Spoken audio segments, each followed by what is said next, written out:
Have you ever been in a trade? Let's say you are in a loss or you are in profit, whatever, right?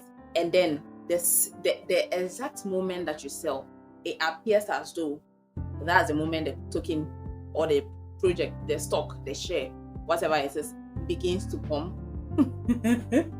I'm sure you got you wondering if the market is tracking you, if there's someone that's just watching out for your movements to counterattack you. I've been in that position before.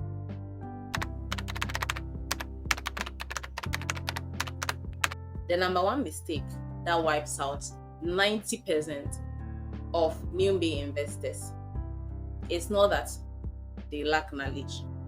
It's not that they lack experience. It's not even that the market is against you. It's something actually simpler than that. In case you are not aware, most people in the financial markets are actually not profitable. In high risk instruments like forex trading and crypto trading, 99% of people are actually not profitable. So if you want to understand what this single mistake is and how to avoid it, how to manage it to ensure you stay long in the game and actually become profitable, watch this video. Hi guys, and welcome back to my channel. If you are new to this channel, kindly consider subscribing and liking this video and comment what you learn. Comment your experiences. Let's all learn from one another.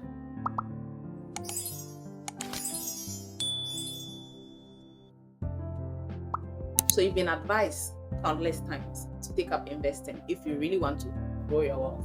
And then the time comes, you actually save up some money and then you venture out into the investment scene. You choose, let's say, mutual funds, right? And you are starting out with that because you're a medium to low risk investor.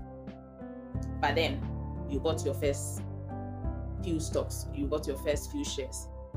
In your excitement, you keep checking your portfolio daily. Every day when you wake up, that's one of the first things you do. You check your portfolio, see how much you've made and everything. But then one day comes, you wake up and then the market is red. You notice that you made some losses in your portfolio. Now what do? Most people's reaction to such a situation is they decide to sell, especially when the loss is really great. They say from 30% down, like, I can't take this anymore, let me sell, and then I'll buy back when the market is a lot more safe. So just as you decided to sell because you couldn't take it anymore, the loss was too great, it was too great a loss, all right? The moment you sold, the market spikes again. If this hasn't happened to you, you've not started investing yet. So, because you are new or because you are not familiar with the game, you don't want to lose out on that rise, right? You don't want to lose out on the climb up. So what do? You go into the market again, maybe even with more capital, right? Because you're already in a loss after you sold. You go in again with a lot more money. But then again, it appears that this guy is still monitoring you. There's someone just monitoring you after your life. Some might even think it's their village people. So, the moment you buy again, this thing goes down. And then you go again, panicking. Alright? And what most people do is they find themselves in this hamster wheel of confusion, of panic. And they end up making a wreck of their portfolios. Then you come to tell us that investing is a scam. Please. You are the scam. Please, investing is not a scam. What is a scam is your emotions. The number one mistake that results in over 90% of newbie investors wrecking their portfolio and losing a lot of money, thereby wiping them out of the market permanently sometimes, is this thing I've just described: emotional investing. The problem isn't with the capital you started with. It isn't even with your strategy, because most people think that it's their strategy, so therefore they keep changing their strategy. Nor is it with your experience, because some also think it's because they are new. nor is it your village people who are monitoring you. No, it's neither of these. The basic reason why you find yourself caught up in this cycle is your psychology. Studies have shown that most people make far less. That's even for those who are profitable. They make far less profit from the financial market than they could have, just because they are always chasing the highs and running away from the lows. The moment they see a red candle, they run into panic mode and most times end up panic selling. You see, as new investors, most times when we come into the market, we come with high expectations. That's one of the problems. Come with like absurd expectations of the market. You just want to become a millionaire overnight, right? So sometimes we think that what you should concern yourself with is your capital, coming with a lot of funds, right? And then chase the best strategy. So therefore, you are running from guru to guru, from investor to investor, trying to seek out the best strategy to go with. All those things are important, obviously, but they are not the primary reason for which you become or stay profitable in this market. It is your mindset, it is your psychology, it is how good your market psychology is. This thing, I learned it quite late. I came into the markets, the financial markets, properly. I started in 2018, but I actually came into 2017. In fact, I started with mutual funds at Data Bank. So that was 2017, but it was more passive for me. I was just focused on making deposits, right? But then entering into higher risk investments, I came into the crypto market in 2021. But it wasn't until 2023 that I even learned that there was something known as market psychology. So with that 2-year gap, you can just imagine the mistakes I made during that period, just because I didn't know that what is more important in the market is not necessarily your strategy, but rather your psychology.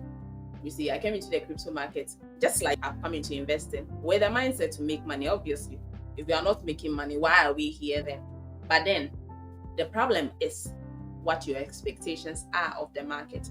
Sometimes we come and then we want to become, because we've heard outlier stories, right? We come also with a mindset that, oh, we'll also be those outliers and we'll make that much. But sometimes we even think that that's the norm, right? We hear wonderful stories of people making crazy money, and then you think, oh, it's the norm, so therefore I'm supposed to also experience this. But that's the problem. You see, the expectations we come to the market with, it's a very big problem, right? Because you can't come into the market. Think about it. With everything in life, you have to go through a process. Some are shorter, some are longer, but everything has a process, right? Even with birthing children, you don't just get pregnant today and then give birth tomorrow. No, but then you come into the market and you want to make $10 billion overnight, Abby. You see, you're a thief. You're a thief. Because why would you have those expectations? So that's the problem. Most people, it's just their. It wasn't until I entered into this market that I actually realized how greedy I am. My God. I was like, Jesus. In this market, in the financial markets will teach you what you are really made of. One thing that I can guarantee that the financial markets will do to you is it will expose what you are made of to you. It will show you how patient or impatient you are. It will teach you patience. It will show you how greedy you are. And if you think you aren't, try the market. The real things that move the markets are actually fear and greed. These are the two things that move the market: fear and greed. That's why there's this popular statement that you should buy when everyone is afraid, right? When everyone is afraid, when everyone is in panic, that's the right time to buy. Supposing it's a good project, or it's a good token, it's a good company to invest in, the best time to buy is when everyone is afraid. And the best time to sell is when everyone is euphoric, when everyone is excited that the market is pumping. That's the time to pull out. But most times, as is with the natural instinct, most times you do the opposite. And that's why you stay unprofitable, because you're moving with the herd, you're moving with everyone else, and you stay unprofitable. Now that you've understood what the problem is, what do you do? Because fear and greed are in it. Yes, of course, we can get to a point where we reflect on it so much so that we are able to control it. But innately in every man are those two things. So now what's the mindset to move it? Now that you've discovered that this is the problem. Because yes, it's natural. Fear and greed are in it, right? They are in every man. The degree varies, but then they are in every man. So how do you curb these two emotions such that you become profitable and you stay profitable in the market? Number one, play the long game. See, one person that I love to listen to as regards business and finance, business and finance is Alex Somozi. And Alex will always tell you to play the long game. Play the long game. Give yourself time to actually become profitable, because that's the main problem. Most people just want to make money within the shortest period, and that's when you fall for foolish things. That's when you fall for so many scams, right? So give yourself time. Enter the market with a long-term plan, you see. And now that you've entered into the market with a long-term plan, give yourself time to actually consistently invest. So you decide per your earning power how consistently you want to invest, be it weekly, monthly, daily, for some people even, right? You decide how consistently you want to invest, and then as much as possible automate the investment. What automating your investment will do for you is that it spreads out your risk. So when the market is really low, because it's consistent, when the market is low, you are buying. When the market is high, you are buying. That way, it evens out the average buying price, right? And that way, it maximizes the returns you make. So once you automate your investments, you realize that you are no longer deciding to deposit or not, deciding to buy or not based on your emotions. It's an automated thing. It's devoid of your feelings. Another thing to do is to reframe how you see the lows, how you see the red candles. Because as for the red candles, they are part of the market. You see them. You will see them consistently. So one thing you can do is to reframe how you see them. What am I talking about? Instead of seeing it as your money has gone down and it's a time to panic sell, to come out of the market because you don't want to lose money further, see it more as a discount. Christmas is coming. We are in October, but Christmas is coming. The festive season is coming. And what most people will be looking out for is Black Friday deals and stuff like that. They are looking for discounts, right? So see that as the market, when the market is low, see it as the market giving you a discount. If you are in a right project, if you are buying shares in a right company, you realize that over time, or you would have seen how profitable that is. Another thing to help in your market psychology is if you find out that every time the market is down, every time the market goes red, you are panicking too much. It could be a sign that you are risking too much. You see, sometimes in our bid to make a lot of profit, we end up risking money that we have no business investing. See, money for your rent, money for your food. You have no business investing that, because the market can go red at any time, right? So you don't want to put money that is necessary for your daily expenses in investments, right? So if you realize that every single time you find yourself panicking, that would be the indicator that you are investing too aggressively. So you cut down on the amount you are risking. Make sure that every amount that you are depositing into the market, into the financial market, is something you don't need anytime soon. The last thing I'll share with you on this topic is to focus on your time in the market and not on timing the market. Because most times you are trying to time the market, and it will bite you more times than it will profit you. So ensure that you are counting your success, or you're measuring your success in the market on how long you have been around, because the longer you stay, the more compound interest has the opportunity to work in your favor. So make sure that you are not timing the market. Make sure that you are focusing more on staying longer in the market, because capital is king. Capital is king in the finance markets. If you don't have capital to invest again, then you can no longer play in the game. But once you have some capital, then you can stay longer. So avoid trying to time the markets, because the chances of you failing at it are way higher than you actually making profit from it.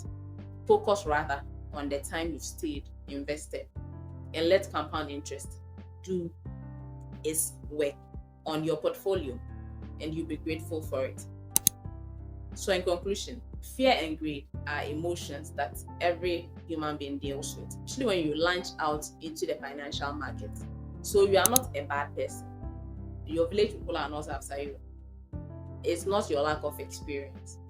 Rather, make sure that in your time in the market, you have the right mindset and you come out on top, definitely. So if you are just starting out, the market is not your enemy. No one is monitoring you or tracking your activity. The real enemy is your emotions. Master them and you stay longer in the game. Master your psychology and you stay profitable in the game. So good luck in your investing journey. And if you like what I shared in this video, kindly consider subscribing and liking this video. Let me know in the comments what you learned from it. Share with me your experiences in the market so far, especially for those who have been around for longer and have had to deal with these emotions. And if you are new, tell me how it felt like the first investment and stuff like that. I share videos every week on finance and business. So if you are in or if you are interested in stuff like that, kindly subscribe like I mentioned and come back for more videos. I have several videos on varying topics surrounding investing and the financial markets in general on this channel, so kindly check them out.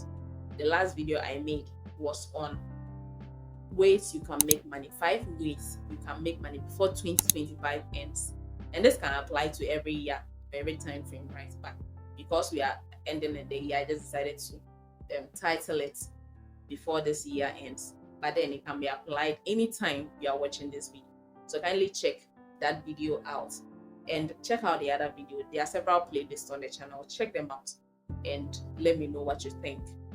If you have any suggestions on topic I should address as well, kindly let me know in the comments below. Thank you for watching this video and see you in the next video. Bye.